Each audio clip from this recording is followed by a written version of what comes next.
La valeur personnelle ne se supplie pas, elle s'impose. Tu n'as pas besoin de supplier pour le respect, ni de courir après la reconnaissance, car celui qui connaît son propre poids ne mendie pas l'attention, il l'attire simplement. Le monde est plein de voix qui crient pour être vues, mais très peu comprennent que la véritable force réside dans le silence qui domine, dans le calme qui contrôle et dans l'authenticité qui ne se négocie pas. Chaque geste, chaque regard et chaque limite que tu poses parle plus fort que n'importe quel discours. Les gens respectent celui qui n'a pas peur de dire non, celui qui reste ferme dans sa routine et celui qui ne se brise pas sous la pression. Et ce n'est pas une question de chance, c'est une construction quotidienne, une discipline qui façonne ton caractère jusqu'à te transformer en quelqu'un qui n'a rien à prouver. Car sa seule présence dit tout. Cette vidéo est pour ceux qui en ont marre de se sentir invisibles, pour ceux qui comprennent que se montrer dans le besoin est une faiblesse et que se positionner fermement est ce qui génère réellement le respect.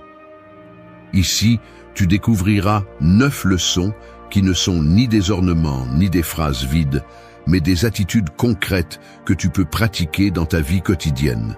Reste jusqu'à la fin, car ce que tu apprendras ici ne transformera pas seulement la façon dont les autres te voient, mais redéfinira ce qui est le plus important, la façon dont tu te perçois toi-même. 1. Silence qui domine. Le fer se forge en silence sous le feu, sans besoin de crier qu'il est en train de se transformer. Et pourtant, lorsque le processus se termine, tout le monde reconnaît sa force. C'est ainsi que fonctionne le silence qui domine. Ce n'est pas l'absence de mots, c'est la capacité de les contenir et de laisser ta présence parler plus fort que ta voix. Nous vivons à une époque où la plupart ressentent l'urgence de tout remplir d'explications, de justifications ou de phrases inutiles, comme si le silence était un ennemi à vaincre.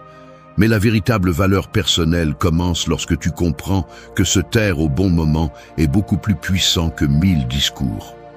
Le silence n'est pas une faiblesse, c'est une stratégie, c'est le contrôle, c'est démontrer que tu n'as pas besoin de valider ce que tu es avec du bruit.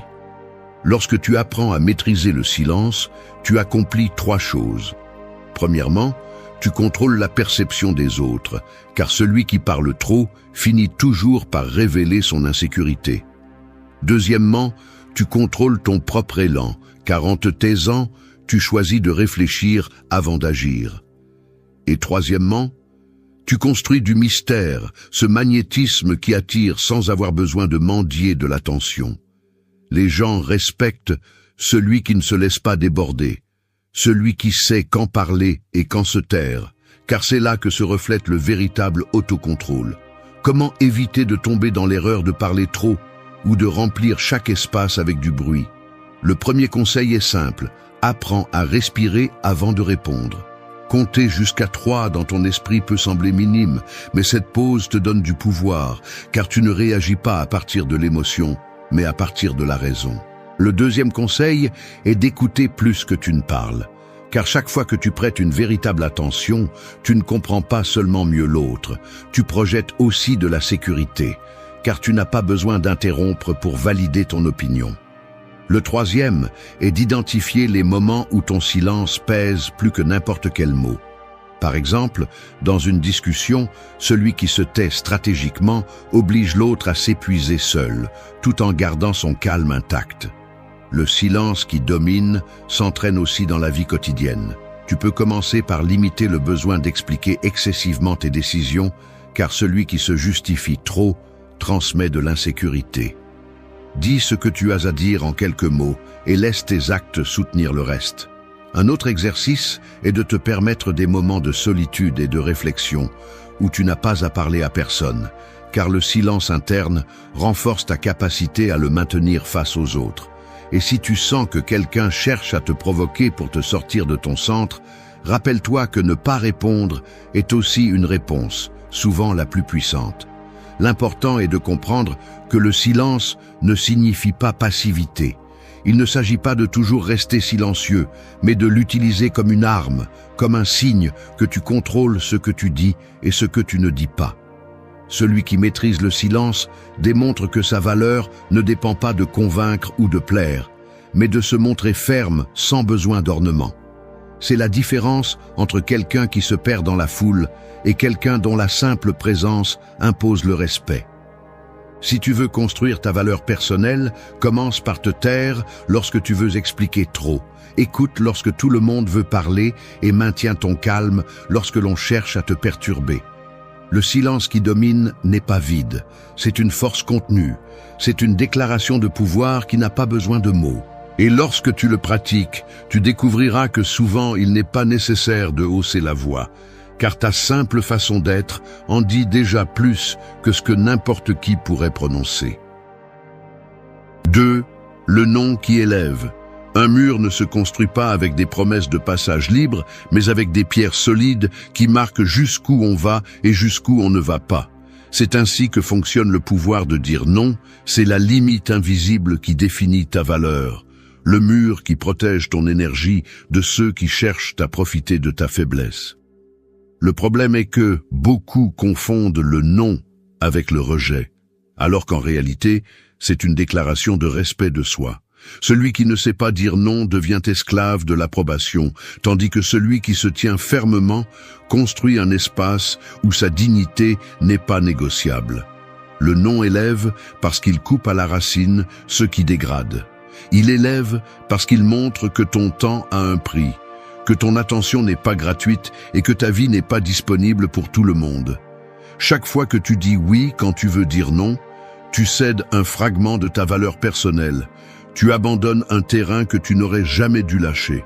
Les gens perçoivent cela clairement, car celui qui accepte tout finit par être traité comme quelqu'un de jetable, tandis que celui qui sait dire non avec fermeté devient quelqu'un de respecté. Comment entraîner ce pouvoir? D'abord, tu dois comprendre que ton non n'a pas besoin d'une explication détaillée. Dire non calmement et avec assurance suffit. Chaque justification inutile affaiblit le message et ouvre la porte à ceux qui essaient de te convaincre du contraire. Deuxièmement, commence par les petites limites. Ne pas répondre aux appels que tu ne veux pas prendre, ne pas accepter les engagements que tu sais que tu ne veux pas tenir. Cet exercice quotidien façonne ton caractère et t'apprend qu'il ne se passe rien quand tu décides de te donner la priorité. Troisièmement, pratique le non comme un acte de sélection. Il ne s'agit pas de rejeter tout, mais de réserver le meilleur de toi pour ceux qui le méritent vraiment. Un exemple clair se trouve dans les relations personnelles. Celui qui dit toujours oui par peur de perdre quelqu'un finit par être manipulé. En revanche, celui qui ose dire non montre qu'il n'a pas peur de rester seul, plutôt que d'être utilisé. Ce type de fermeté crée un magnétisme spécial, car peu de gens ont le courage de tenir debout face à la pression sociale. Il en va de même au travail, où accepter toutes les tâches sans limite ne mène qu'à l'épuisement, tandis que définir ce que tu peux et ne peux pas assumer te donne de l'autorité. Le non qui élève n'est pas une question d'arrogance, mais de valorisation de soi. Quelqu'un qui sait dire non transmet un message silencieux. Ma vie n'est pas à vendre. Et cela dérange beaucoup de gens, car ils sont habitués à des personnes faciles à manipuler. Mais c'est précisément dans ce malaise que réside ta force, car ce qui provoque le respect n'est pas de plaire à tout le monde, mais de montrer que ta dignité passe avant tout. Un conseil pratique est de toujours se rappeler que chaque non que tu dis aux autres est un oui que tu te dis à toi-même. Lorsque tu rejettes ce qui ne te nourrit pas, tu choisis d'investir ton énergie dans ce qui te construit vraiment. Ne te trompe pas en pensant que être accepté par tous est une réussite. La réalité est d'être respecté même par ceux qui ne sont pas d'accord avec toi. Le non qui élève devient une déclaration d'indépendance. Il élève parce qu'il nettoie ta vie de charges inutiles, parce qu'il t'apprend à protéger ton espace, parce qu'il met un prix clair à ton temps et à ta paix. Le pratiquer transforme la façon dont les autres te perçoivent et surtout renforce la façon dont tu te vois toi-même. Dire non est simplement la façon la plus simple et en même temps la plus puissante de dire je me respecte. 3. Ton attention est pouvoir. Le soleil ne demande pas la permission de briller, il éclaire simplement ce sur quoi il se pose, et avec ce simple acte décide ce qui fleurit et ce qui reste dans l'ombre. Ton attention fonctionne exactement de la même manière. Là où tu la places, elle grandit, et là où tu la retires, elle se flétrit. Cependant, la plupart des gens donnent leur attention comme si elle n'avait aucune valeur, en la consacrant à des distractions, à des personnes qui ne la méritent pas ou à des problèmes qui ne mènent nulle part. Ils ne se rendent pas compte que ce qu'ils nourrissent avec leur attention finit par définir leur vie entière. Ta valeur personnelle ne se reflète pas seulement dans ce que tu fais ou dans ce que tu dis, elle se mesure aussi dans ce que tu choisis de regarder, dans ce que tu décides d'écouter et dans ce que tu préfères ignorer. L'attention est une monnaie plus précieuse que l'argent car elle détermine ce que tu absorbes, ce qui te construit et ce qui te détruit. Celui qui ne contrôle pas son attention finit par être contrôlé par tout ce qui est externe, par le bruit des réseaux, par la manipulation de ceux qui cherchent l'approbation et par l'anxiété générée par l'incapacité de fixer une limite. L'erreur la plus courante est de penser que tu peux diviser ton attention en 1000 choses et maintenir le même niveau de pouvoir. C'est faux, car ce qui est dispersé s'affaiblit toujours. Si tu concentres ton énergie sur ce qui compte vraiment, tu deviens quelqu'un de difficile à ignorer. Mais si tu la donnes à quiconque demande ton temps, tu finis par être vide et sans respect. Les gens observent comment tu traites ton attention et le traduisent immédiatement. Si tu la donnes sans filtre, ils croiront que tu ne te valorises pas non plus. Comment protéger ce pouvoir? D'abord, apprends à choisir froidement ce qui mérite ton attention. Tous les messages n'ont pas besoin d'une réponse immédiate. Toutes les invitations ne méritent pas ta présence. Et toutes les personnes n'ont pas le droit à ton écoute. Deuxièmement, organise ta journée autour de l'essentiel. Une routine centrée ne te rend pas seulement plus productif, elle montre aussi aux autres que ta vie a une direction, que tu n'es pas disponible pour n'importe quelle distraction. Troisièmement, pratique l'art d'ignorer sans culpabilité. Car ignorer n'est pas mépriser. C'est reconnaître que ton énergie n'est pas infinie et qu'il ne vaut la peine de la dépenser que dans ce qui favorise ta croissance. Imagine quelqu'un qui, dans une conversation, ne regarde pas son téléphone et ne se distrait pas, mais qui concentre toute son attention sur la personne en face de lui. Cette simple action projette du pouvoir, car elle démontre la maîtrise et le respect. Compare-le maintenant à quelqu'un qui est toujours dispersé, qui ne peut pas maintenir son attention pendant une minute. La différence est abyssale, et tous deux finissent par être traités en conséquence. Ton attention est pouvoir parce qu'elle définit ta réalité, et celui qui la contrôle sa vie. Ne la gaspille pas sur ce qui ne t'apporte rien, investis-la dans ce qui te construit. Quand tu apprendras à diriger ton regard avec fermeté, tu découvriras que ta présence devient magnétique, car dans un monde plein de dispersion, celui qui sait se concentrer devient quelqu'un d'impossible à ignorer. 4. Routine qui forge. L'acier ne devient pas fort d'un seul coup de marteau, mais grâce à des répétitions constantes, du feu et de la discipline. Il en va de même pour votre valeur personnelle. Elle ne se construit pas en un jour et ne se maintient pas avec un seul effort. Elle se forge dans la routine, dans ces actes que vous répétez tous les jours, même si personne ne les applaudit. La grandeur n'émerge pas dans les moments de gloire, mais dans les habitudes silencieuses qui, accumulées, vous transforment en quelqu'un de solide, de fiable et difficile à briser. Beaucoup de gens veulent du respect, mais peu comprennent que le respect naît de la cohérence. Si vous dites que vous êtes discipliné mais que votre vie est pleine d'improvisation, personne ne croira en votre parole. La routine est ce qui donne du poids à votre identité, car ce que vous faites de manière constante révèle qui vous êtes vraiment, au-delà de ce que vous paraissez. Celui qui entraîne son corps prend soin de son esprit et organise son temps projette de la sécurité sans avoir à l'annoncer. Celui qui néglige sa routine devient quelqu'un de faible, toujours à la merci des circonstances. L'erreur commune est de penser que la routine est ennuyeuse, alors qu'en réalité, elle est la base de la liberté.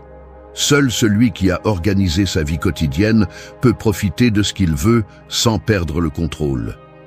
La routine n'est pas une prison, c'est un terrain d'entraînement qui vous prépare pour que, lorsque la difficulté arrive, vous ne vous effondriez pas. Chaque habitude, chaque action répétée avec intention sculpte votre caractère jusqu'à le rendre inébranlable. Comment pratiquer une routine qui forge? D'abord, définissez l'essentiel.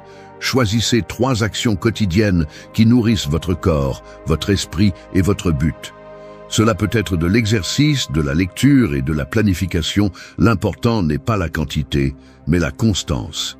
Deuxièmement, protégez vos matinées. Ce que vous faites dans les premières heures de la journée donne le ton pour tout le reste. Alors évitez de les gaspiller en distraction et concentrez-vous sur ce qui vous renforce vraiment. Troisièmement, établissez des limites de temps, car une routine sans ordre devient un désordre déguisé. Si vous décidez de consacrer 1 heure au travail profond, respectez-la sans excuse. Et si vous réservez un espace pour vous, respectez-le comme s'il s'agissait d'un engagement inébranlable. Pensez à quelqu'un qui, tous les jours, quelle que soit la fatigue, se lève, s'entraîne, organise son agenda et avance vers ses objectifs. Cette personne n'a pas besoin de convaincre quiconque qu'elle a de la discipline. Sa routine parle d'elle-même. Maintenant, comparez-la à quelqu'un qui improvise toujours, qui laisse tout à la dernière minute et qui change ses plans facilement. Qui inspire le plus de respect? La réponse est évidente, car la routine ne construit pas seulement des résultats, elle construit la crédibilité. Une routine qui forge ne consiste pas à faire beaucoup, mais à maintenir l'essentiel. Faites de vos jours un atelier où vous travaillez sur vous-même, où le marteau de l'effort et le feu de la constance façonnent votre caractère.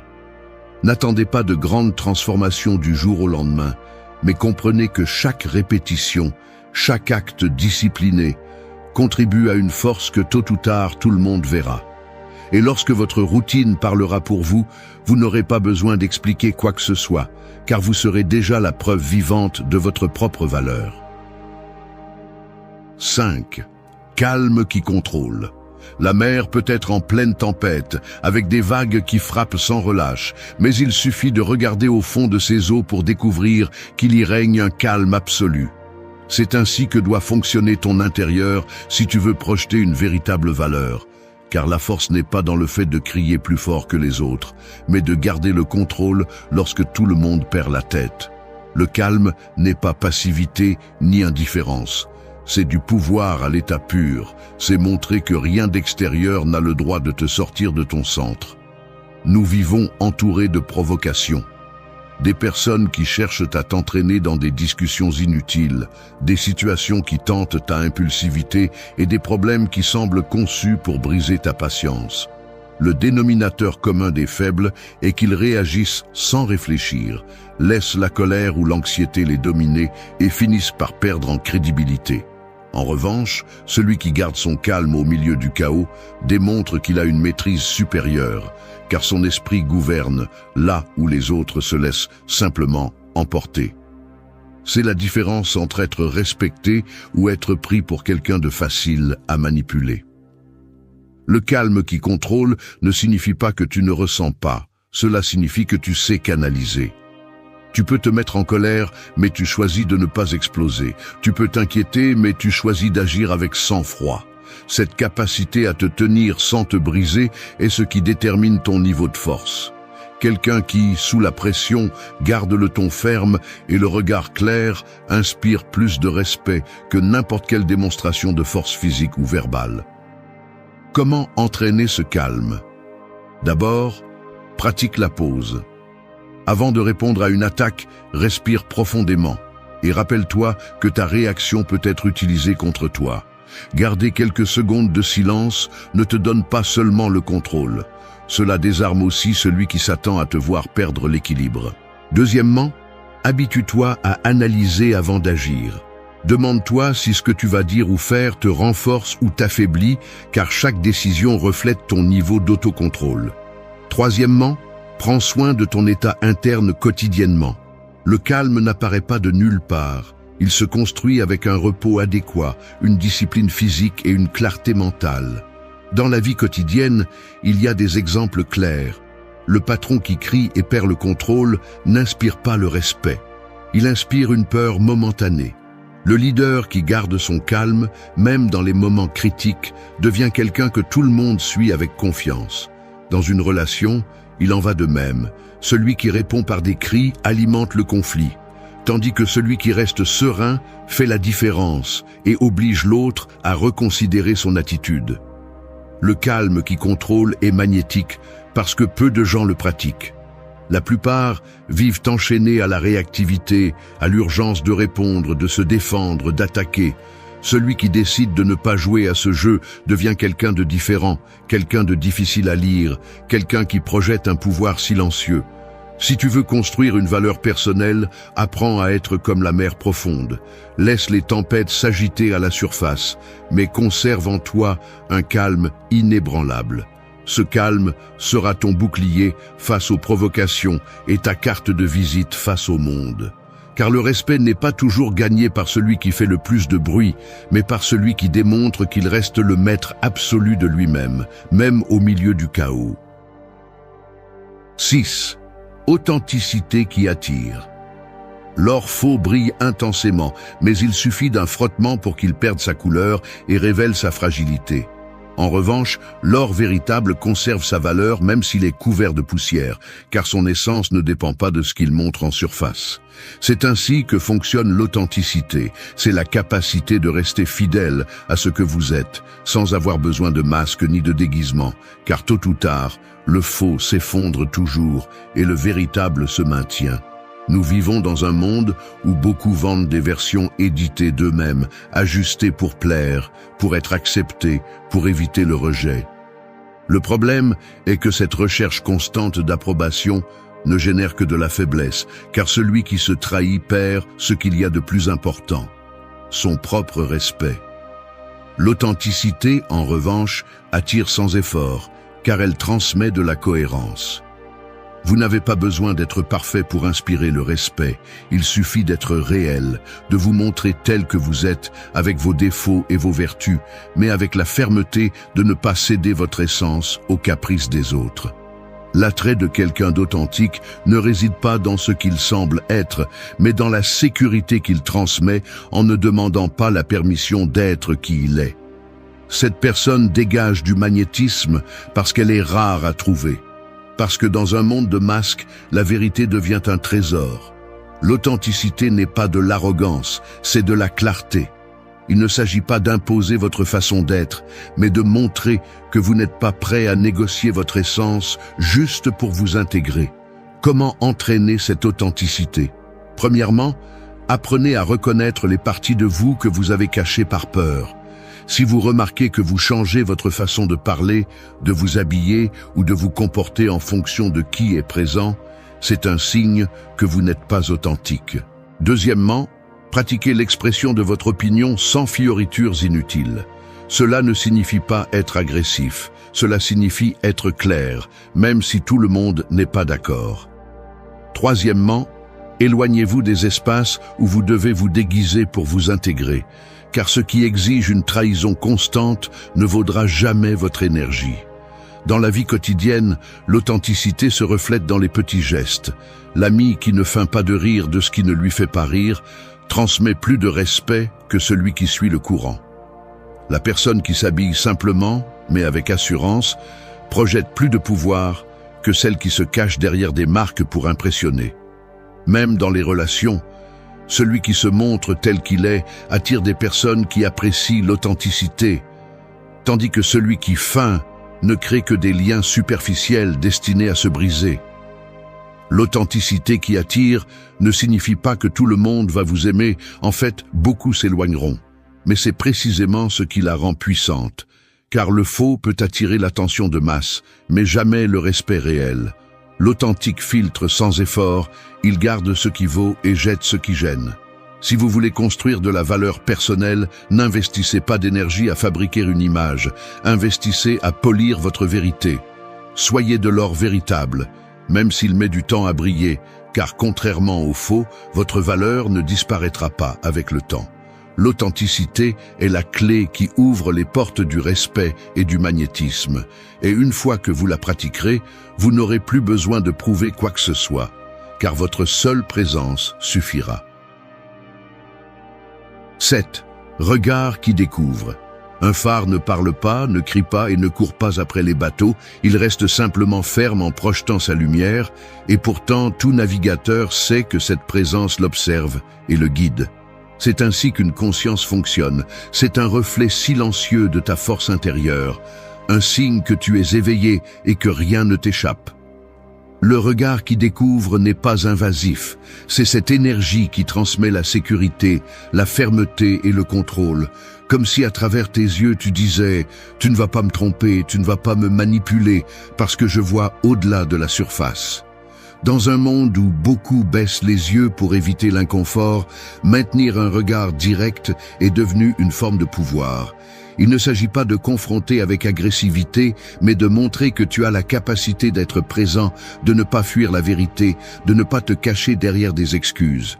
Cette simple action, maintenir le regard avec calme, change complètement la façon dont les autres te perçoivent. Celui qui détourne le regard transmet l'insécurité. Celui qui observe avec clarté reflète la maîtrise. Le regard qui découvre ne sert pas seulement pour les autres, il fonctionne aussi pour toi-même. Si tu n'es pas capable de te regarder avec honnêteté, de reconnaître tes défauts et tes forces, tu ne pourras jamais grandir. Il est facile de se tromper avec des excuses, des auto-justifications, des masques qui te font te sentir mieux momentanément, mais la véritable transformation commence lorsque tu te confrontes à ton propre reflet sans peur. Celui qui peut s'observer avec crudité gagne une force que peu possède, parce qu'il ne vit pas en fuyant de lui-même. Comment entraîner un regard qui découvre? D'abord, pratique la présence. Lorsque tu parles avec quelqu'un, concentre-toi sur la conversation sans distraction, maintiens le regard sans besoin de t'imposer. Cette pleine attention transmet le respect et exige aussi le respect en retour. Deuxièmement, travaille sur ta posture et ton énergie, car le regard n'est pas seulement une question d'yeux, c'est le reflet de tout ton corps. Un dos droit et une respiration calme projettent une confiance qui se reflète dans tes yeux. Troisièmement, ose te regarder dans le miroir sans masque, reconnaissant ce que tu dois encore améliorer sans chercher d'excuses.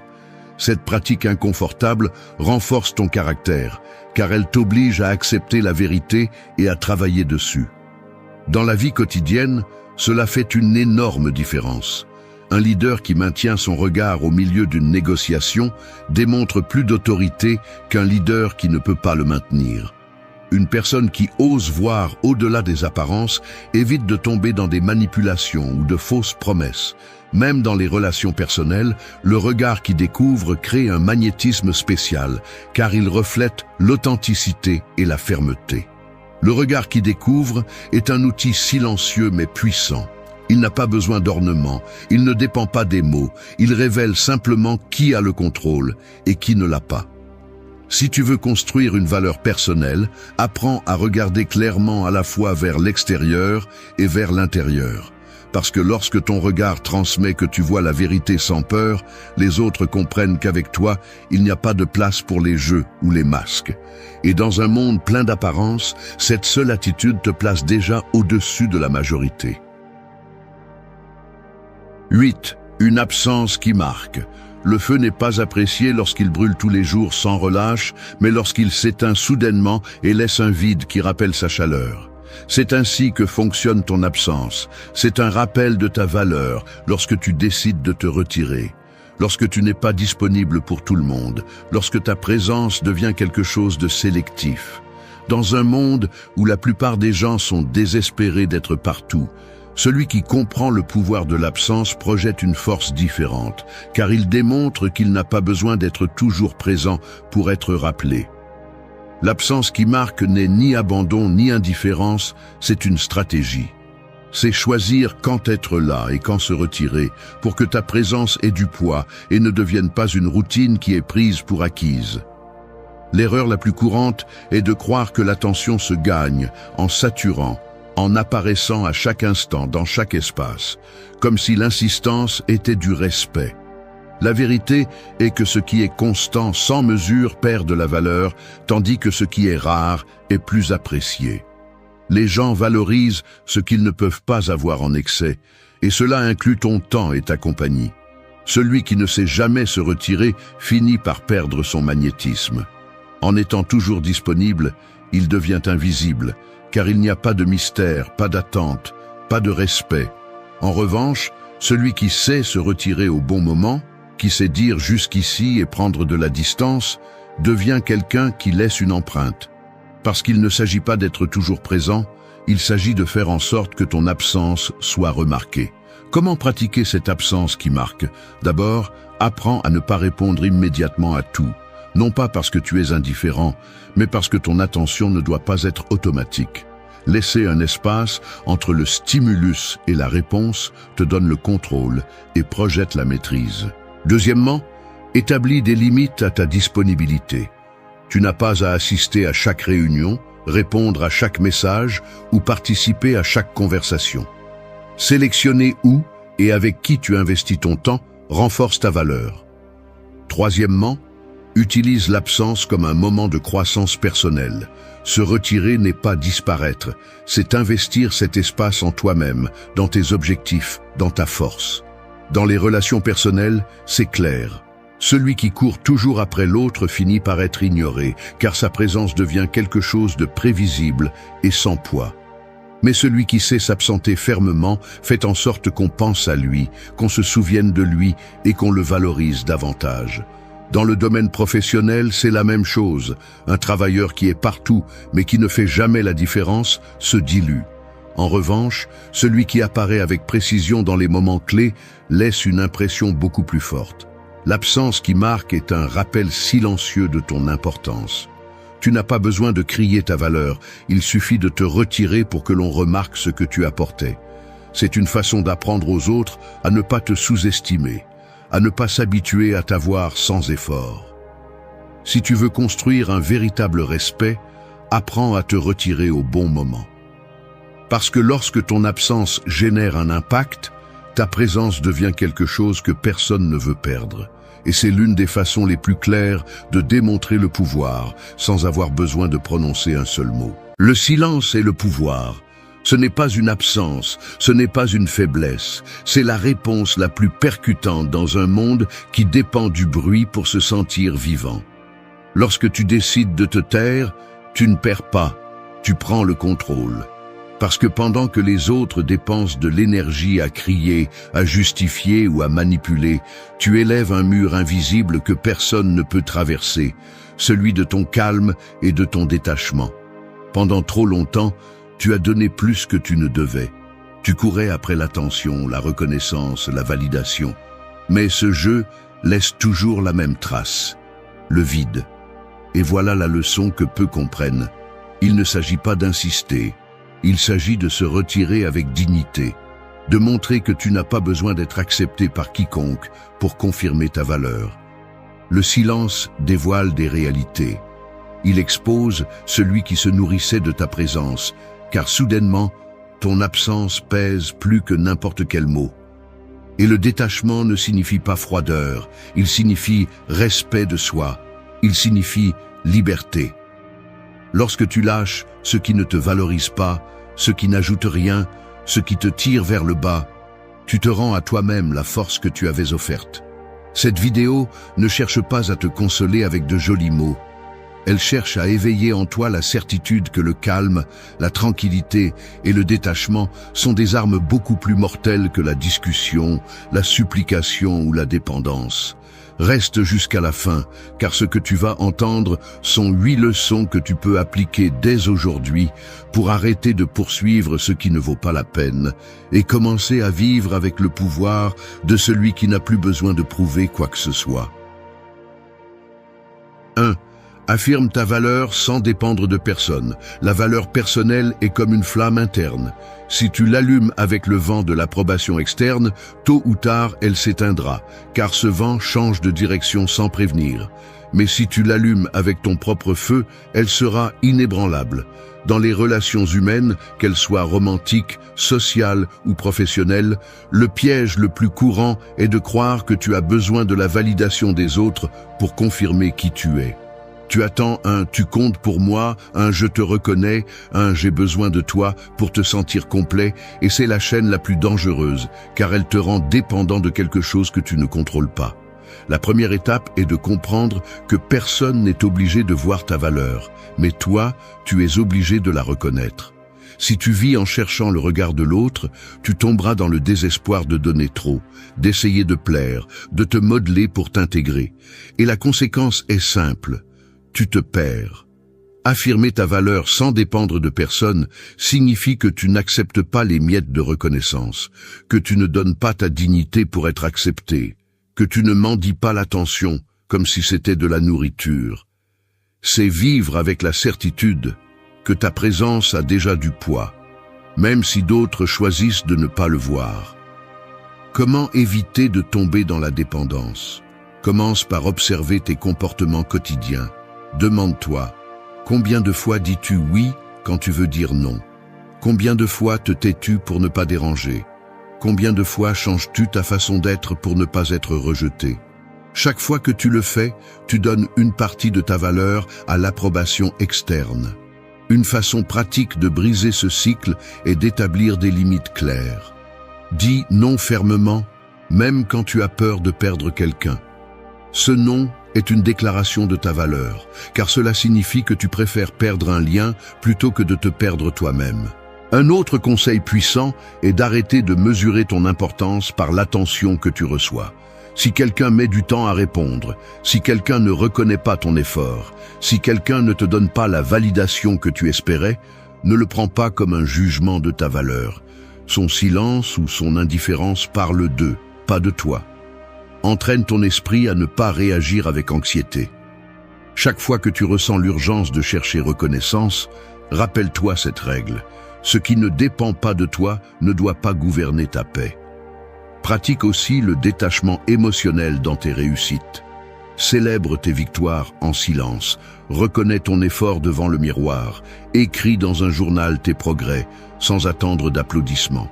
Quand tu t'habitues à te valider, la dépendance se brise.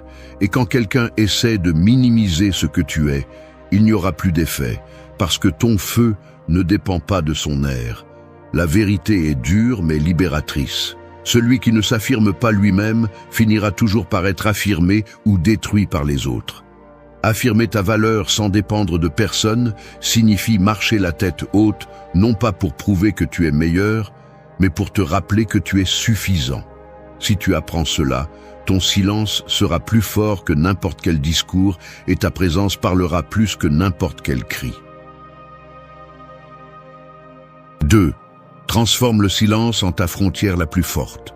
Le silence est comme un mur invisible. On ne le voit pas, on ne le touche pas, mais celui qui tente de le franchir sans permission ressent immédiatement son poids.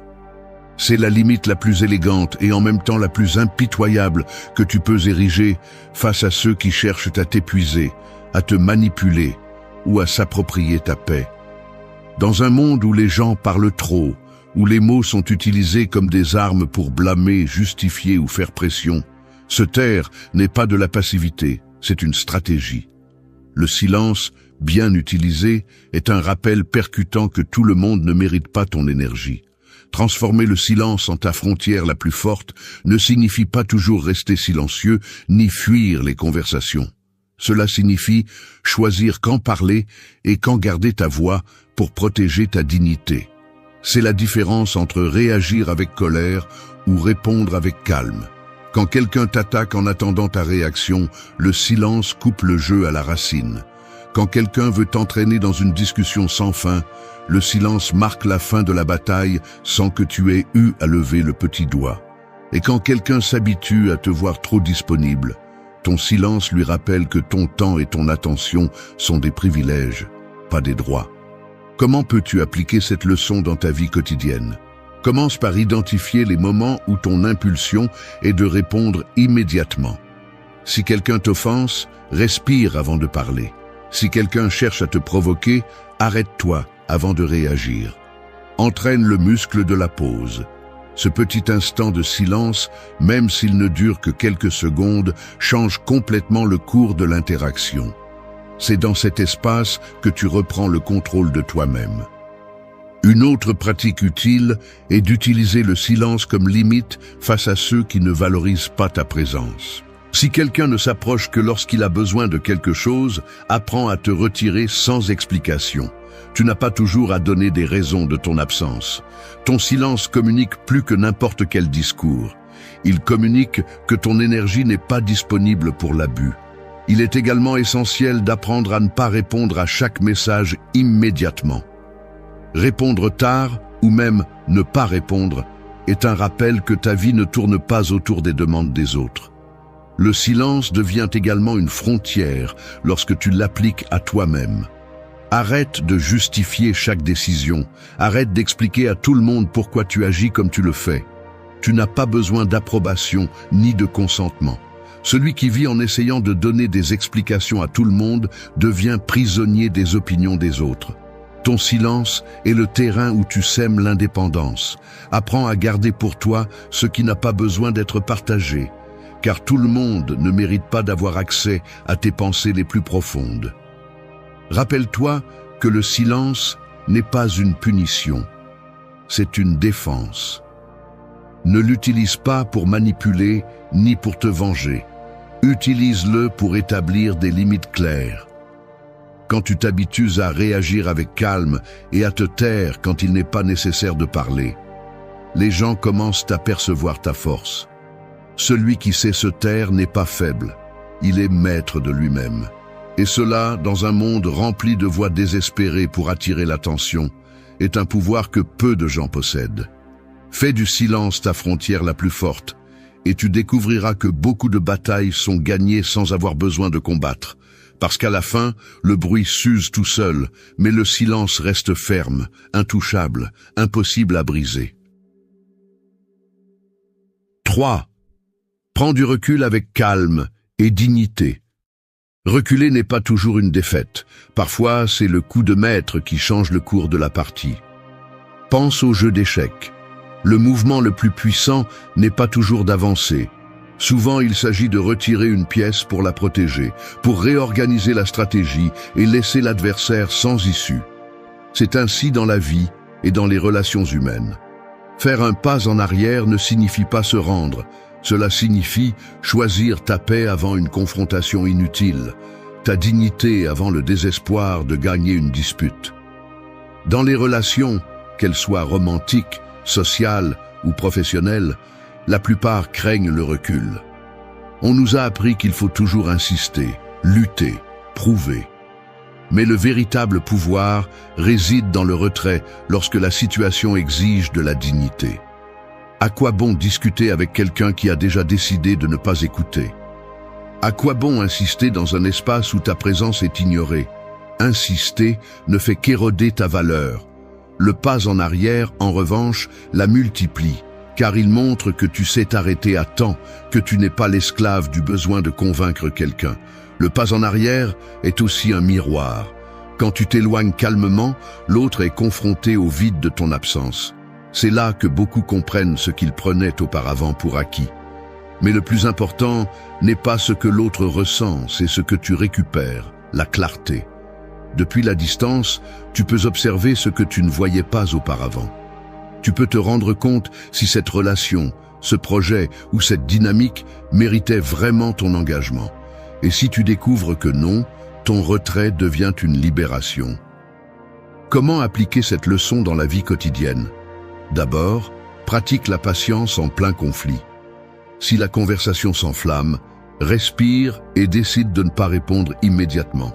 Retire-toi, même si ce n'est que pour quelques minutes, et reviens quand tes émotions sont sous contrôle. Ce simple pas en arrière évite que tu dises ce que tu regretterais plus tard. Deuxièmement, évalue où tu investis ton énergie. Si tu remarques que c'est toujours toi qui cherches, qui propose, qui soutient, il est temps de faire un pas en arrière. Ne le fais pas avec rancœur, fais-le avec calme et observe si de l'autre côté il y a un véritable mouvement pour maintenir le lien. Un autre conseil puissant est de redéfinir ce que signifie gagner. Souvent, nous croyons que gagner c'est avoir le dernier mot ou prouver que nous avions raison. Mais la véritable victoire est de ne pas perdre ta paix intérieure. Lorsque tu choisis de faire un pas en arrière, même si tu as des arguments à revendre, tu priorises ce qui compte vraiment, ta stabilité. Et c'est la meilleure façon de démontrer le contrôle. Il est également essentiel d'apprendre à se retirer sans drame. Tu n'as pas besoin de fermer les portes avec des cris ou des reproches. Le silence et la distance parlent d'eux-mêmes. Un pas en arrière, fait avec calme et sans explications excessives, est plus percutant que 1000 discours d'adieu. Ce calme désarme, car il n'y a pas de colère qui puisse être utilisée contre toi. Faire un pas en arrière avec dignité n'est pas de la lâcheté, c'est de la sagesse. C'est comprendre que tous les espaces ne méritent pas ta voix, et que toutes les batailles ne méritent pas ton épuisement. Cela signifie lâcher l'ego qui veut s'imposer et embrasser la sérénité de celui qui n'a plus besoin de prouver quoi que ce soit. Souviens-toi de ceci. Le véritable fort n'est pas celui qui avance toujours, c'est celui qui sait quand se retirer. 4. Offrez-vous la clôture que d'autres n'ont pas pu vous donner. Les histoires inachevées sont comme des livres sans la dernière page. Vous restez coincé dans l'incertitude, attendant une explication, un dénouement, une phrase qui éclaircit tout. Cette attente consume, car l'esprit déteste l'inachevé et cherche des réponses dans chaque silence. Cependant, la vérité est dure. Il y a des personnes qui ne vous donneront jamais la clôture que vous attendez. Et ce n'est pas parce que vous ne la méritez pas, mais parce qu'elles n'ont pas la maturité, le courage ou la capacité de le faire. S'accrocher à cette attente, c'est comme vivre enchaîné à une fin qui n'arrivera jamais. La véritable clôture ne dépend pas de ce que les autres font, elle dépend de ce que vous décidez de construire. Vous offrir la clôture signifie accepter que vous n'avez pas besoin d'une excuse pour guérir, que vous n'avez pas besoin d'une explication pour avancer, que vous n'êtes pas lié aux mots qui n'ont jamais été prononcés. C'est comprendre que le pouvoir de tourner la page est en vous, pas dans l'autre. Parce que tant que vous continuez à attendre, vous vous épuisez, vous vous consumez, et le pire, vous donnez le contrôle de votre vie à quelqu'un qui est déjà parti ou qui a choisi de ne pas répondre. Comment appliquer cette leçon dans la vie quotidienne? D'abord, reconnaissez votre besoin de clôture. Ne le niez pas, ne le cachez pas. Nous voulons tous comprendre pourquoi quelque chose s'est terminé, pourquoi quelqu'un a changé, pourquoi nous n'avons pas reçu ce que nous avons donné. Mais la différence réside dans la façon dont vous y faites face. Au lieu de chercher ces réponses dans le silence de l'autre, entraînez-vous à écrire vos propres conclusions. Faites-le littéralement. Prenez un cahier et rédigez ce que cette histoire a été pour vous, ce que vous avez appris, ce que vous avez perdu, ce que vous ne répéterez pas. Cet acte simple entraîne votre esprit à fermer des cercles sans dépendre d'explications externes. Deuxièmement, arrêtez d'attendre des excuses. Il y a des gens qui n'admettront jamais le mal qu'ils ont causé. Si vous restez coincé dans cette attente, vous vivez empoisonné par la frustration. Vous offrir la clôture, c'est vous dire à vous-même « Je n'ai pas besoin de ton pardon pour lâcher ce que tu m'as fait, parce que ma vie ne peut pas rester liée à ton silence. » Cela ne signifie pas justifier, cela signifie libérer. Un autre conseil pratique est de transformer la blessure en apprentissage. Si vous n'avez pas obtenu de réponse, alors la clôture est dans ce que cette expérience vous a laissé. Demandez-vous quel modèle vous avez vu, quels signaux vous avez ignorés, quelle force vous avez découverte au milieu de la douleur. Cette réflexion transforme l'inachevé en leçon. Et quand quelque chose se transforme en apprentissage, il cesse d'être un poids mort et devient un élan. Il est également essentiel de prendre soin du langage interne. Évitez des phrases comme « si seulement il m'avait dit » ou « quand il m'expliquera, je comprendrai ». Chaque fois que vous y pensez, vous donnez du pouvoir. Changez-le pour des affirmations comme « Je n'ai pas besoin qu'on m'explique pour continuer » ou « Je construis la clarté ». L'esprit s'entraîne avec ce que vous répétez. Et si vous apprenez à vous affirmer à partir de là, le vide cesse d'avoir le contrôle sur vous. Vous offrir la clôture ne signifie pas effacer ce que vous avez vécu, mais lui donner une place dans votre histoire sans qu'il ne définisse votre présent. C'est comme fermer une porte. Vous ne détruisez pas la maison, vous choisissez simplement de ne plus vivre dans cette pièce. C'est un acte de respect envers vous-même, une déclaration d'indépendance émotionnelle. Rappelez-vous, la véritable clôture n'est pas accordée par les mots qui n'ont jamais été prononcés, mais par votre décision de ne pas rester coincé dans l'inachevé. Quand vous comprenez cela, vous arrêtez d'attendre et vous commencez à marcher la tête haute, parce que vous n'êtes plus l'otage du silence des autres. Vous êtes celui qui écrit la fin de vos chapitres. 5. Lâche l'obsession et embrasse l'acceptation. S'accrocher à une idée, à une personne ou à un résultat est comme tenir fermement une corde qui glisse entre tes mains. Plus tu serres, plus elle te coupe, plus elle te blesse, plus tu saignes. L'obsession fonctionne de la même manière. Plus tu essaies de contrôler l'incontrôlable, plus tu perds ta paix. Dans les relations humaines, qu'elles soient romantiques, sociales ou professionnelles, l'obsession se déguise en intérêt, en engagement, voire en amour. Mais en réalité, c'est un piège mental qui consomme ton énergie et te lie à la souffrance. Lâcher l'obsession et embrasser l'acceptation ne signifie pas abandonner, cela signifie se libérer. Cela signifie reconnaître que tu n'as pas de pouvoir sur la volonté des autres, sur leurs sentiments, sur leurs décisions. Cela signifie comprendre qu'il y a des choses que, aussi fort que tu le souhaites, ne seront jamais entre tes mains. Et l'obsession est précisément cette tentative désespérée de contrôler ce qui appartient au domaine de l'incertain. Accepter, en revanche, c'est choisir le calme face à ce qui ne dépend pas de toi.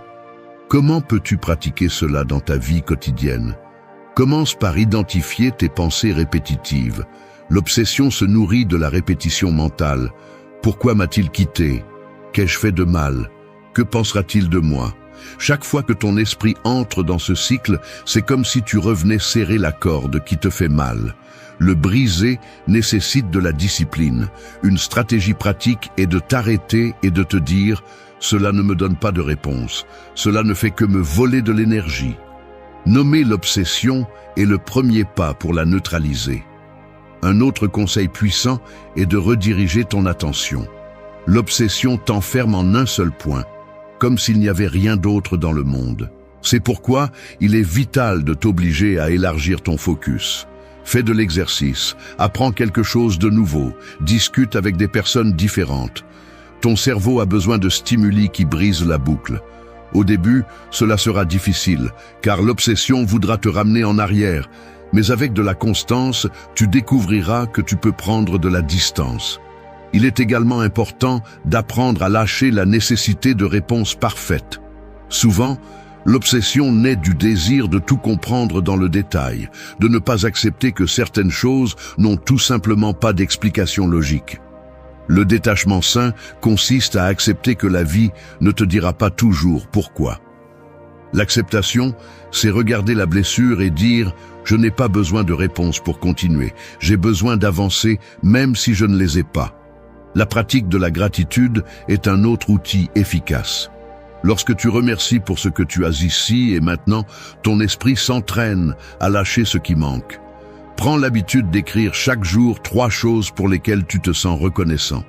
Elles peuvent être simples. Ta santé, une conversation sincère, du temps pour toi.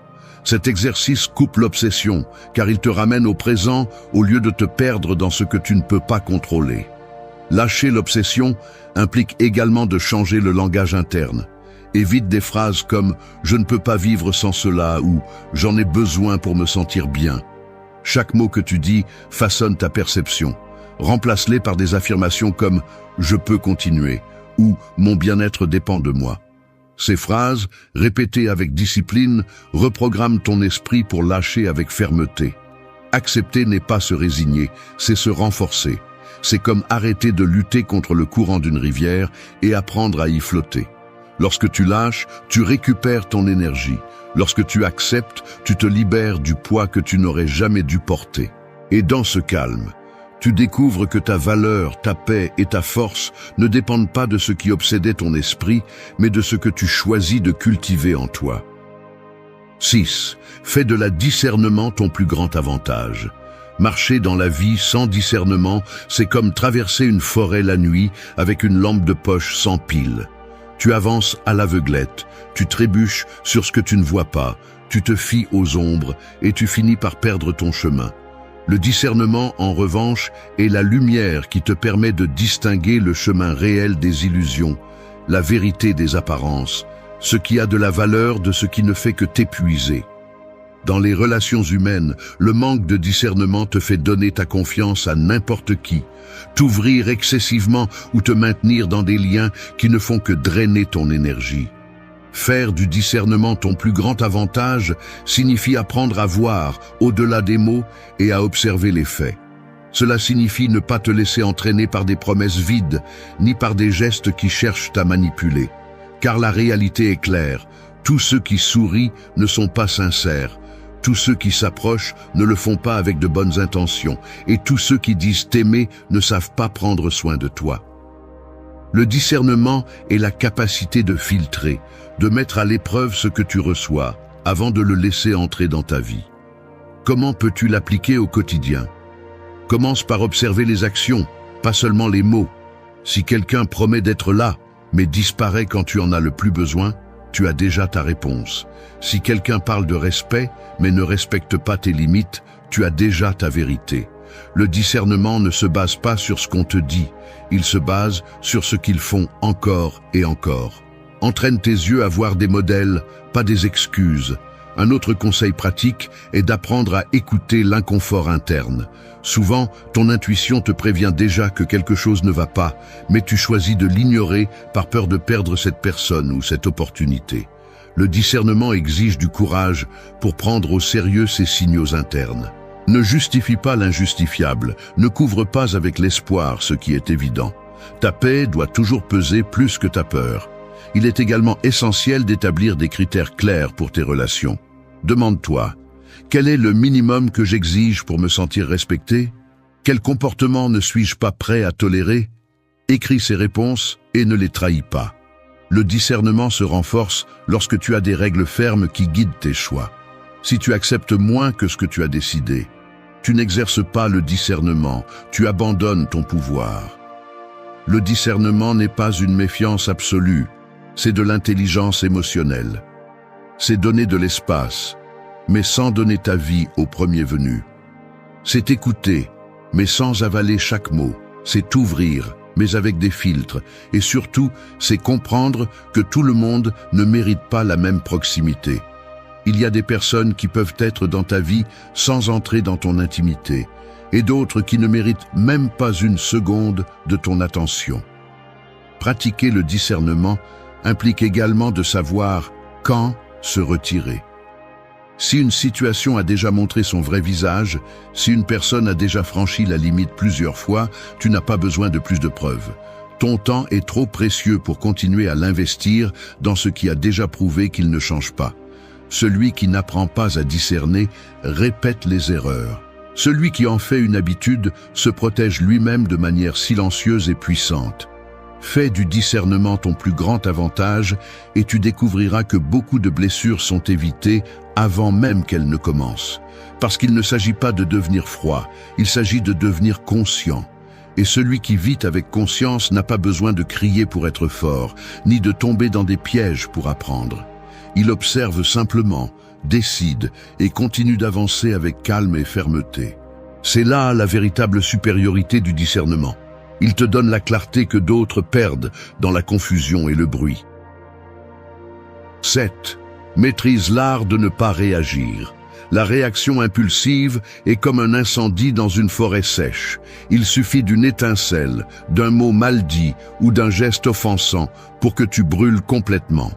Et quand tu réagis sans réfléchir, tu abandonnes ton pouvoir, car tu laisses l'autre décider comment tu te sens, ce que tu dis et comment tu agis. L'art de ne pas réagir n'est pas de l'indifférence, c'est du contrôle. C'est devenir le gardien de ton propre calme et ne pas permettre à toute provocation de détruire ce que tu as construit en toi. Maîtriser cet art, c'est accepter que tout ne mérite pas une réponse. Nous vivons dans un monde où tout le monde veut avoir le dernier mot, où la fierté cherche à s'imposer et où les réseaux sociaux ont transformé chaque différence en une bataille publique. Mais que se passe-t-il si tu choisis de ne pas entrer dans le jeu? Ce qui se passe est puissant. Tu désarmes le provocateur, tu préserves ton énergie et tu démontres que ta paix pèse plus que ton ego. Parce que celui qui sait se taire au bon moment n'est pas faible, il est maître de lui-même. Comment peux-tu entraîner cela dans ta vie quotidienne? D'abord, pratique la pause. Quand tu sens que ton sang bout, quand un message ou un commentaire te provoque, ne réponds pas immédiatement. Respire, attends. Et souviens-toi que le silence est aussi une réponse.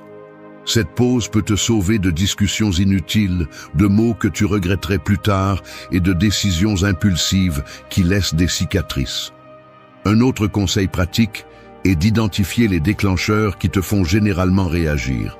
Fais une liste. Cela peut être la critique, l'indifférence, le manque de reconnaissance. Une fois que tu les as reconnus, tu seras mieux préparé à les affronter sans perdre le contrôle. Parce que quand tu sais d'où vient le coup, il est plus facile de l'esquiver. L'art de ne pas réagir ne signifie pas ne pas ressentir. Cela signifie décider comment agir malgré ce que tu ressens. Il est également essentiel de changer ta perspective sur l'offense. Souvent, ce que disent les autres ne parle pas de toi, mais d'eux.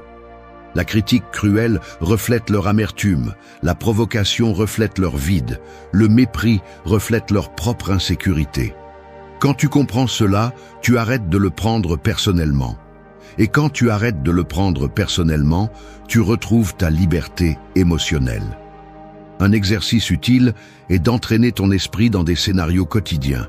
Si quelqu'un te coupe dans la file d'attente, si quelqu'un te coupe la route, si quelqu'un essaie de t'humilier avec du sarcasme, utilise ces moments pour pratiquer le calme. Au lieu d'exploser, observe ta réaction interne et répète mentalement « Je ne vais pas donner ma paix ».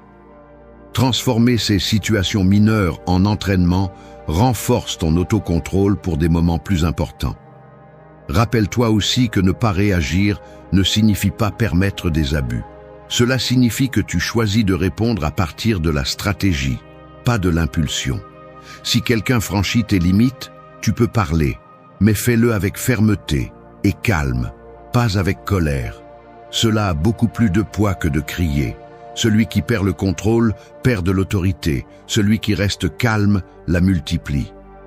Maîtriser l'art de ne pas réagir est une forme de liberté. C'est cesser d'être la marionnette des provocations des autres et devenir maître de tes mouvements. C'est montrer que ta force ne réside pas dans le bruit, mais dans le calme qui désarme. Parce qu'au final, la véritable victoire n'est pas de gagner chaque bataille, mais d'éviter d'être entraîné dans des guerres qui ne valent jamais la peine. La nuit ne ment pas. Quand tout s'éteint et que les voix du monde disparaissent, le silence devient un juge impitoyable qui t'oblige à t'écouter sans filtre. Il n'y a pas d'écran pour distraire, pas d'excuse pour cacher ce que tu es. Il ne reste que toi, ton esprit et les vérités que tu essaies d'éviter pendant la journée. Et là, dans cette obscurité qui dérange, commence le véritable pouvoir du silence. Les stoïciens ont compris qu'il ne faut pas de bruit pour être fort. Il faut du courage pour se taire et affronter ce qui fait mal.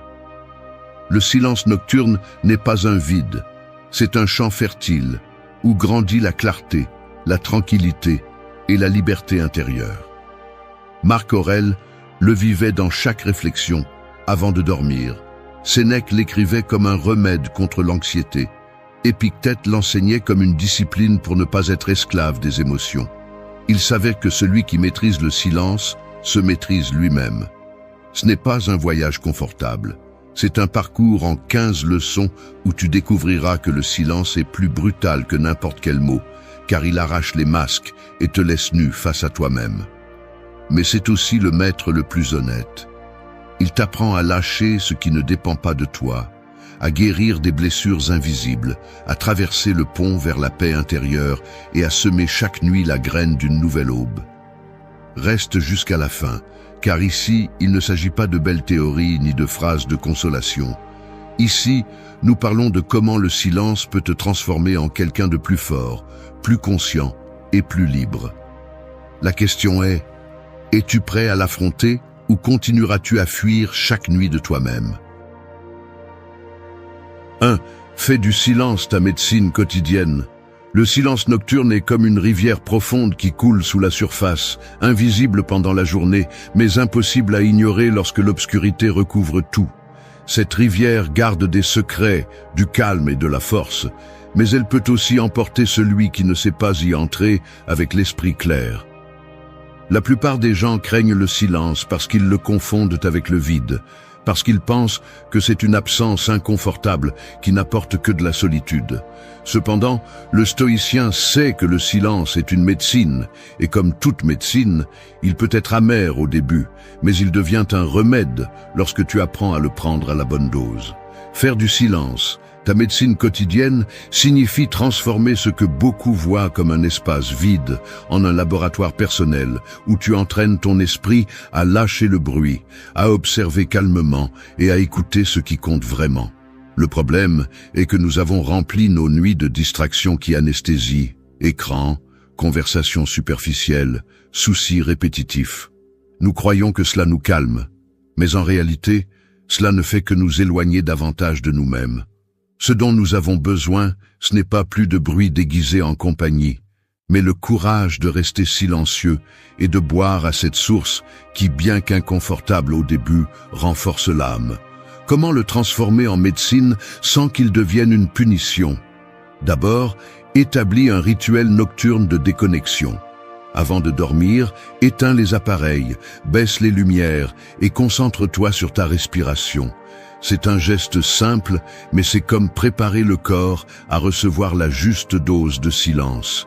Tu n'as pas besoin d'heures, 10 minutes de tranquillité totale suffisent pour remarquer comment l'esprit commence à ordonner ce qui semblait chaotique. Le deuxième conseil est d'apprendre à écrire ce qui te poursuit. Lorsque le silence arrive et que les pensées t'attaquent, mets-les sur papier. Écrire, c'est sortir le poison de la poitrine et le laisser dehors pour que le silence guérisse au lieu d'étouffer. Le troisième conseil est de donner un but au silence. Ne le vois pas comme un temps mort, mais comme un entraînement. Utilise ces moments pour réfléchir à des questions stoïciennes. Qu'ai-je fait aujourd'hui qui était sous mon contrôle?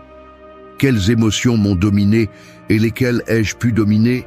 Cette pratique transforme la nuit en un maître sévère mais juste. Il ne s'agit pas de te critiquer sans pitié, mais de te reconnaître avec honnêteté et d'apprendre de cela. Tu dois aussi éviter de confondre le silence avec l'isolement destructeur. Ce n'est pas t'éloigner du monde, ni t'enfermer dans un vide, mais créer un espace conscient où le calme peut guérir. Si tu remarques que le silence se transforme en anxiété insupportable, change de perspective. Accompagne-le de respiration profonde, de musique douce, sans parole, ou d'une brève méditation guidée. L'objectif n'est pas de fuir, mais de t'habituer peu à peu, comme celui qui s'habitue à un goût fort, jusqu'à découvrir sa valeur nutritive. Fais du silence ta médecine quotidienne, et tu verras comment ta relation avec la nuit change. Tu cesseras de craindre le moment où tout se tait, parce que tu comprendras que c'est là que se cache la force que le bruit n'a jamais pu te donner. Chaque dose de silence prise avec discipline te rendra plus résistant à l'anxiété, plus maître de ton esprit et plus libre face aux distractions qui consomment ton énergie. Le silence est un maître sévère, oui, mais c'est aussi le seul qui te montre la vérité sans fioriture. Et si tu as le courage de l'écouter chaque nuit, tu découvriras que ce qui semblait être une rivière sombre est en réalité la source la plus claire de ta propre force. 2. Transforme l'inquiétude en clarté. L'esprit agité la nuit ressemble à une chambre remplie de miroirs brisés. Chaque fragment reflète une partie de toi, mais tous déforment l'image entière. Les pensées bondissent comme des reflets désordonnés, créant confusion, anxiété et un bruit intérieur qui t'empêche de te reposer. Cette inquiétude ne naît pas du silence, mais de la façon dont tu l'affrontes. Le silence n'invente pas tes préoccupations, il les amplifie pour que tu n'aies nulle part où les cacher. Et c'est là que beaucoup échouent. Au lieu de profiter de cette occasion pour mettre de l'ordre dans leur esprit, ils se laissent emporter par le flot de pensées sans direction. Le stoïcien savait qu'on ne peut pas contrôler le cours de la vie, mais seulement la manière dont on y répond. Marc Aurèle disait que l'esprit se teinte de la couleur de tes pensées. Si ton silence nocturne est rempli d'anxiété et de peur, ton repos se colore de ces teintes. La différence réside dans la façon dont tu choisis de gérer l'inquiétude. Le premier pas pour transformer l'inquiétude en clarté est de reconnaître que lutter contre les pensées ne sert à rien. Plus tu essaies de les faire taire de force, plus elles crient. Au lieu de leur résister, observe-les comme on observe des nuages passer dans le ciel. Elles sont là, elles ont une forme, mais elles ne sont pas permanentes. Cet acte simple d'observation réduit le poids que tu leur donnes et ouvre un espace pour que le silence agisse comme un filtre. Le deuxième conseil est d'utiliser la respiration comme encre. Quand l'esprit s'accélère, le corps suit. Respire lentement, profondément, en comptant chaque inspiration et chaque expiration. La respiration n'apaise pas seulement le corps, elle ordonne aussi l'esprit. C'est un principe fondamental de la philosophie stoïcienne, revenir au présent, car le présent est toujours plus supportable que les fantômes du futur ou les échos du passé. Une troisième habitude puissante consiste à pratiquer la gratitude nocturne. Quand l'inquiétude surgit, ton esprit se focalise sur ce qui manque ou sur ce qui a mal tourné. Change cette direction par un acte de rébellion. Écris ou répète à voix basse 3 choses pour lesquelles tu es reconnaissant dans la journée. Elles n'ont pas besoin d'être grandes, le sourire de quelqu'un, le fait d'avoir résisté à une tentation, ou simplement celui d'avoir un toit. La gratitude agit comme une lumière qui traverse l'obscurité de l'inquiétude et révèle un chemin de clarté. Une autre stratégie consiste à transformer l'énergie de ces pensées en plans concrets. Si ce qui t'inquiète est quelque chose que tu dois résoudre, écris un plan simple pour demain. Noter une action claire transforme le bruit en direction et libère ton esprit du fardeau de devoir te le rappeler toute la nuit. Sénèque enseignait que nous ne souffrons pas tant de ce qui est réel que de ce qui est imaginé. Le dernier conseil est d'accepter que toutes les réponses n'arrivent pas immédiatement. Le silence ne résout pas toujours sur le champ, mais il donne l'espace nécessaire pour que les idées s'ordonnent. Parfois, la clarté n'apparaît pas pendant la nuit même, mais au matin, après avoir permis à ton esprit de se reposer. L'important est de ne pas confondre inquiétude et échec, mais de la voir comme un signal qu'une partie de toi demande ton attention, et que le silence est l'endroit idéal pour la découvrir. Transformer l'inquiétude en clarté est un acte de discipline et de courage. Cela ne signifie pas que le bruit intérieur disparaît à jamais, mais que tu apprends à l'utiliser comme matière première pour créer de l'ordre. La prochaine fois que la nuit t'assaillira de pensées débordantes, souviens-toi que c'est toi qui décides si ces fragments de miroir brisés te blessent ou si tu les ajustes pour voir un reflet plus net. Le silence t'offre l'espace, mais la clarté, c'est toi qui la construis. 3. Lâche ce qui ne dépend pas de toi. L'esprit chargé de soucis ressemble à un voyageur qui essaie de traverser un pont en portant des pierres dans ses poches, un sac à dos plein et des chaînes attachées à ses pieds. Il avance, oui, mais chaque pas est lent, douloureux et souvent inutile. Le pire, c'est que la plupart de ces pierres ne lui appartiennent même pas. Il les a ramassées sur le chemin parce qu'il croyait qu'il devait les porter. C'est ainsi que nous vivons chaque nuit, accrochés à des problèmes, à des opinions étrangères et à des situations qui n'ont jamais été sous notre contrôle. Le silence de la nuit expose ce poids de manière brutale, car au milieu du calme, tu entends avec plus de force tout ce que tu ne peux pas changer. Le stoïcisme enseigne que la liberté commence lorsque tu distingues ce qui est sous ton contrôle et ce qui ne l'est pas. Épictète a été clair. L'extérieur est indifférent. L'intérieur est la seule chose qui compte. Cependant, nous continuons à perdre de l'énergie dans ce que nous ne pourrons jamais maîtriser, de l'opinion des autres au cours de la chance. À quoi bon te fatiguer dans des discussions mentales avec des scénarios qui ne sont pas entre tes mains? Le résultat est toujours le même. Anxiété, frustration et perte de temps précieux. Le premier conseil pour lâcher ce qui ne dépend pas de toi est de pratiquer la dichotomie du contrôle de manière consciente. Avant de dormir, pose-toi 2 questions simples. Est-ce que cela est sous mon contrôle? Puis-je faire quelque chose à ce sujet maintenant? Si la réponse est non, alors libère-le. Il n'a pas de sens de porter un poids que tu ne peux pas bouger. Cette habitude mentale fonctionne comme un filtre qui nettoie ton esprit avant de dormir et te permet de te reposer avec plus de sérénité. Le deuxième conseil est d'arrêter d'être obsédé par l'opinion des autres. Souvent, l'inquiétude nocturne surgit parce que quelqu'un a dit quelque chose qui a blessé ton orgueil ou parce que tu crains ce que les autres pensent de toi.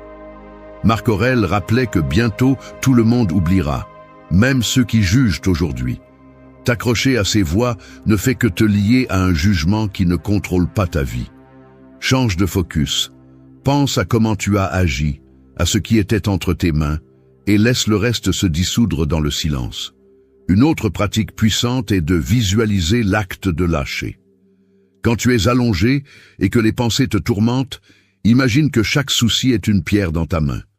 Lâche-la mentalement et sens comment elle tombe au sol. Cet exercice symbolique donne à ton esprit le sentiment de libération. Et bien qu'il semble simple, il entraîne ton inconscient à lâcher plus facilement. Le 4e conseil est de limiter la consommation d'informations avant de dormir. L'excès de nouvelles, de réseaux sociaux et de drames étrangers te remplit de charges qui ne sont pas les tiennes. Demande-toi, ai-je vraiment besoin d'emporter cela au lit? La plupart du temps, la réponse est non. Remplis ton silence de tes propres réflexions, pas des problèmes d'un monde que tu ne pourras jamais contrôler. Enfin, comprends que lâcher prise ne signifie pas abandonner. Cela signifie prioriser. Le stoïcien n'est pas indifférent par froideur, mais parce qu'il comprend que sa force est limitée et qu'il doit l'investir dans ce qu'il peut réellement transformer. C'est de l'intelligence pratique. Celui qui ne lâche pas l'extérieur s'épuise inutilement. Celui qui le lâche gagne en clarté et en pouvoir sur lui-même. Le silence de la nuit devient un médicament lorsque tu laisses tomber ce qui ne dépend pas de toi. Chaque pierre lâchée est un pas plus léger vers le calme. Et chaque chaîne brisée est un rappel que la liberté n'a jamais été à l'extérieur. Elle a toujours été dans ta façon de choisir. 4. Nettoie tes blessures invisibles. Les blessures qui pèsent le plus ne sont pas celles qui saignent, mais celles que personne ne voit. Elles se cachent comme des cicatrices sous la peau de l'âme, silencieuses pendant la journée, mais la nuit, elles se réveillent avec plus de force. C'est comme marcher avec des morceaux de verre enfouis dans les pieds. Ils ne se voient pas de l'extérieur, mais chaque pas fait mal. Le silence nocturne, en éteignant tout bruit extérieur, met à nu ces marques que nous préférons ignorer, des souvenirs qui font mal, des mots qui ont blessé et des erreurs qui continuent à faire mal. Si tu n'apprends pas à les nettoyer, tu continueras à répéter la même histoire encore et encore. Les stoïciens savaient que l'esprit malade ne se guérit pas avec des distractions, il se guérit avec la réflexion et la discipline. Sénèque disait que personne n'est plus malheureux que celui qui ne regarde jamais en lui-même. Dans le silence de la nuit, une opportunité unique s'ouvre. Écoutez ces blessures invisibles pour commencer à les guérir. Il ne s'agit pas de recréer la douleur, mais de l'affronter avec courage, de la reconnaître et de lui donner le traitement qu'elle mérite. Le premier conseil est de ne pas fuir tes émotions. Quand l'inconfort arrive, beaucoup cherchent à le couvrir avec du divertissement ou du bruit. Cette habitude est comme couvrir une blessure avec des vêtements sans la désinfecter. Elle semble cachée, mais elle continue à s'infecter. Au lieu de fuir, consacre quelques minutes chaque nuit à te demander quelle émotion est apparue avec le plus de force pendant la journée. La nommer fait déjà partie de la guérison, car en mettant des mots dessus, tu cesses d'être l'esclave de ce que tu t'es. Le deuxième conseil est d'écrire ce que tu ressens. Le papier supporte ce que ton esprit ne devrait pas porter seul. Noter tes peurs, ta colère ou ta tristesse est comme nettoyer une blessure avec de l'eau claire. Ça fait mal au début, mais ça empêche l'infection. Le silence devient ainsi un allié qui te force à lâcher ce que le cœur ne peut plus retenir. Une autre pratique puissante est l'auto-interrogation stoïcienne. Demande-toi, pourquoi ce souvenir m'affecte-t-il autant? Quelle croyance cachée maintient cette blessure en vie? Souvent, nous découvrons que ce qui fait mal n'est pas l'événement en lui-même, mais le sens que nous lui avons donné. Changer de perspective transforme la blessure en apprentissage. Marc Aurèle le résumait bien. Si c'est dans ton esprit, tu peux lui donner une autre forme. Le quatrième conseil est de ne pas t'accrocher à la culpabilité. Beaucoup de blessures invisibles restent ouvertes parce que tu revives encore et encore ce que tu as fait de mal. Mais la culpabilité perpétuelle ne guérit pas, elle paralyse seulement. Apprends à la remplacer par la responsabilité, reconnais ton erreur, assume ce qui dépend de toi et laisse le reste se dissoudre. Le silence de la nuit est un bon moment pour te rappeler que tu n'es plus la même personne qui a commis cette erreur et que chaque jour, tu as l'opportunité de faire différemment. Le cinquième conseil est de pratiquer le pardon intérieur. Il ne s'agit pas de justifier l'injustifiable, mais de te libérer du poison qui reste à l'intérieur. Garder du ressentiment, c'est comme laisser une épine enfoncée en espérant que le temps l'expulse seul, mais cela n'arrive jamais.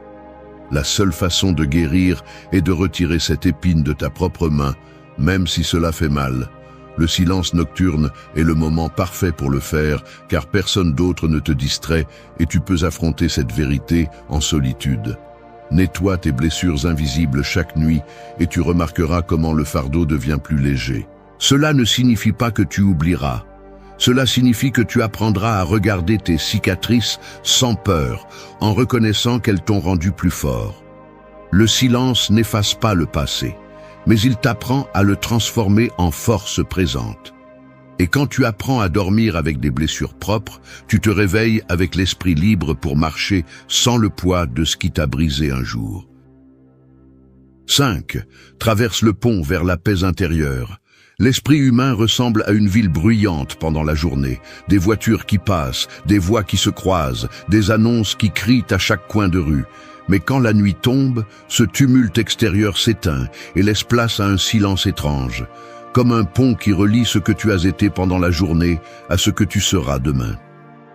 Ce pont n'est ni de pierre ni de fer, il est invisible, fait de pensées, d'émotions et de décisions.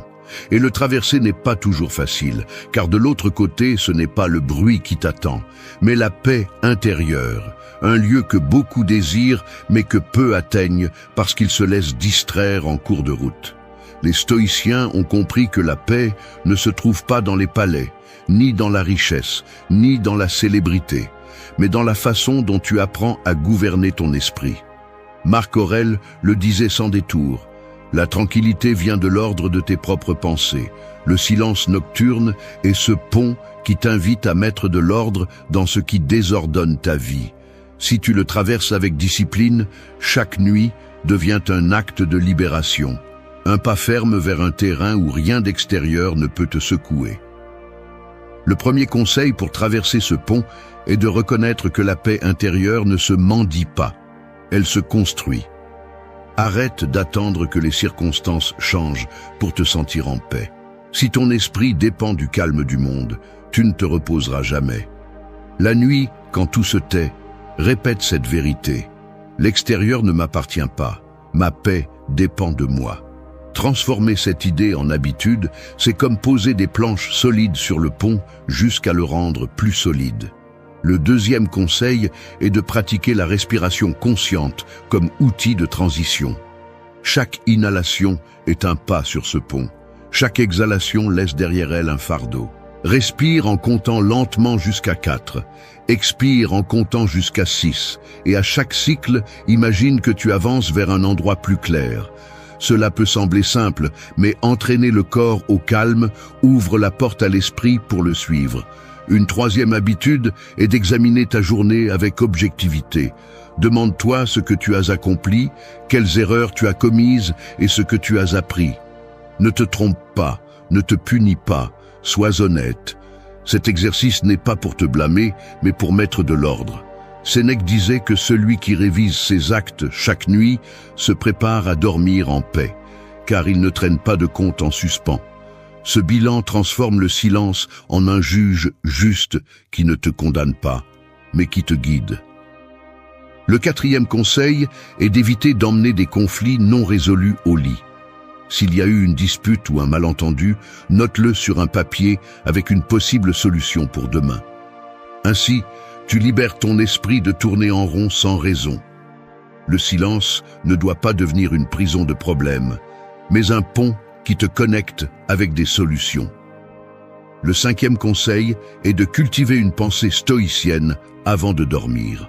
Répète mentalement « Rien d'extérieur ne peut me voler ma tranquillité ». Cette affirmation, dite en silence, agit comme une clé qui ferme les portes au bruit mental. Marc Aurèle le faisait avec des phrases qui lui rappelaient son pouvoir interne face au chaos externe. Tu peux faire la même chose avec tes propres mots de force. Traverser le pont vers la paix intérieure ne signifie pas que les difficultés disparaissent. Cela signifie que tu apprends à les affronter depuis un lieu de clarté. Le silence nocturne devient ce chemin qui sépare la confusion du jour et la sérénité que tu désires. Si tu décides de le parcourir chaque nuit, tu te réveilleras avec l'esprit plus léger, prêt à affronter la réalité avec fermeté. Et c'est là que tu découvres que la paix n'était pas une destination lointaine. Elle a toujours été là, de l'autre côté du pont, en toi. 6. Renouvelez votre esprit dans le calme. L'esprit humain ressemble à une flamme qui brûle au milieu du vent. Pendant la journée, le tumulte, les exigences et les problèmes soufflent sans relâche, affaiblissant cette flamme jusqu'à la rendre presque invisible. Mais la nuit arrive, et avec elle le silence qui devient un refuge, un espace où le vent s'arrête et la flamme peut repousser.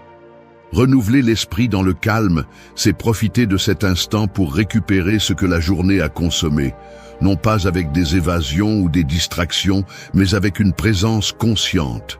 Les stoïciens comprenaient que le repos n'était pas seulement pour le corps, mais aussi pour l'âme. Marc Aurèle se répétait qu'il devait se retirer en lui-même comme celui qui cherche un refuge secret. Sénèque l'exprimait en soulignant que la tranquillité vient de ne pas dépendre de l'extérieur.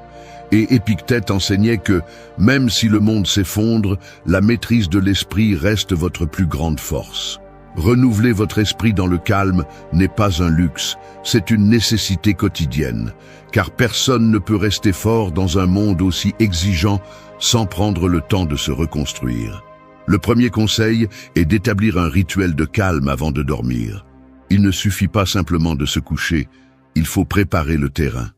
Diminuez l'intensité des lumières, respirez lentement et déconnectez-vous des écrans.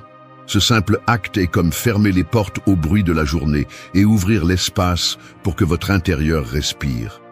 Le corps obéit aux symboles et lorsque vous créez cet environnement, votre esprit comprend qu'il est temps de se renouveler. Le deuxième conseil est de pratiquer la visualisation stoïcienne. Avant de dormir, imaginez que chaque souci de la journée se dissout comme de la fumée dans l'air. Vous pouvez le visualiser comme une corde qui se coupe ou comme un fardeau que vous lâchez. En le faisant, vous envoyez à l'inconscient un message clair. Je n'ai pas besoin de porter cela avec moi. Cet acte symbolique permet au silence de travailler en faveur de votre calme, plutôt que contre vous. Le troisième conseil est de consacrer quelques minutes à la gratitude profonde. Il ne s'agit pas d'une gratitude superficielle, mais de reconnaître clairement ce qui soutient réellement votre vie. Remerciez la santé, les personnes qui vous accompagnent, les opportunités que vous avez eues, même les difficultés qui vous ont fait grandir. Cette pratique non seulement apaise l'esprit, mais renforce aussi l'esprit parce qu'elle le concentre sur ce qu'il a déjà, pas sur ce qui lui manque. Une autre stratégie puissante est la lecture brève de pensées philosophiques avant de dormir. Les stoïciens avaient l'habitude de revoir des idées qui rappelaient la fugacité de la vie, l'importance de la vertu et l'insignifiance du bruit extérieur. Une seule phrase de Marc Aurèle ou de Sénèque peut agir comme une graine qui germe dans le calme de la nuit et renouvelle la perspective avec laquelle vous affronterez le lendemain. Le cinquième conseil est d'écouter le silence plutôt que de lui résister. Beaucoup sont mal à l'aise parce qu'ils sentent que le silence est vide, mais la vérité est qu'il est plein de signaux internes. Écoutez votre respiration, le rythme de votre cœur et la sérénité qui s'installe peu à peu. C'est votre esprit qui vous rappelle que vous êtes toujours en vie et que vous avez la force de continuer. Cette conscience est l'étincelle qui ravive la flamme intérieure.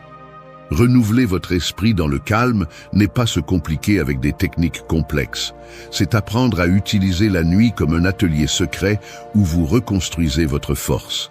Chaque jour, le monde essaie de vous user, mais chaque nuit, vous avez l'opportunité de vous relever plus fort. Si vous choisissez le calme comme votre allié, vous vous réveillerez non seulement reposé, mais renouvelé, avec un esprit plus ferme qu'aucun bruit extérieur ne pourra briser. Le silence n'est pas une absence, c'est le feu qui vous rallume. 7. Apprenez la patience dans le silence. Le silence nocturne ressemble à une horloge sans aiguille. Il ne marque pas l'heure, il ne court pas, il est simplement là. Et cette tranquillité, qui pour beaucoup est insupportable, est en réalité le plus dur des enseignants, la patience. Le monde moderne nous a formés à l'immédiateté, à vouloir des résultats instantanés, des réponses rapides et des gratifications immédiates. Mais lorsque la nuit tombe et qu'il n'y a pas de stimuli externes pour nous divertir, ce que nous évitons tant se révèle, l'incapacité d'attendre sans anxiété. La philosophie stoïcienne soutenait que la patience n'est pas de la passivité, mais de la maîtrise de soi face au temps. Épictète disait que nous ne souffrons pas des choses, mais de la façon dont nous les interprétons. Cette interprétation, lorsqu'elle manque de patience, se transforme en impatience destructrice. Vous voulez que tout change maintenant, que les blessures guérissent rapidement, que les plans se réalisent immédiatement. Le silence, cependant, enseigne le contraire. Il vous oblige à vous arrêter, à accepter que les choses prennent leur rythme et que résister à ce rythme ne fait qu'augmenter la douleur.